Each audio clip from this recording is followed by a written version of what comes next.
Well, for years, Waleed Phares has predicted this revolution and others like it in the Middle East. But he says this one is very different from many in the past, thanks in large part to the cyber revolution, something that could also play a huge role in what happens in the future. On television and online, we watched Egypt's revolution unfold before our very eyes.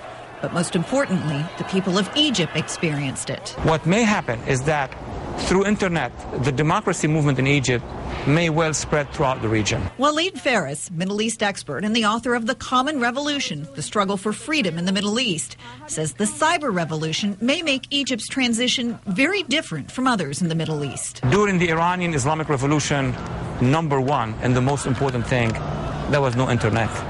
Most people in Iran did not know what was happening in Tehran. The cyber revolution has been hitting the Middle East in different ways.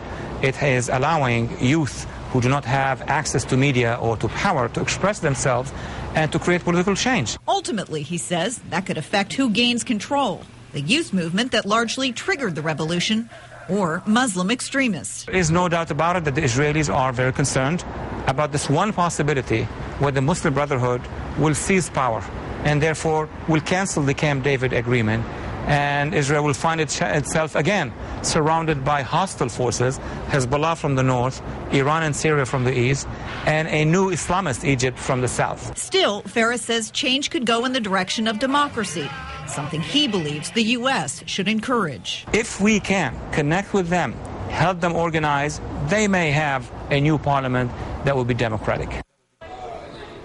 Phares says expect to see some instability in Egypt, like coalitions forming and collapsing in the immediate future. Ultimately, he says it will be who wins not only the first, but also subsequent elections who will determine what happens in Egypt's long-term future. Live in the newsroom, Liz Flynn, WPTV News Channel 5.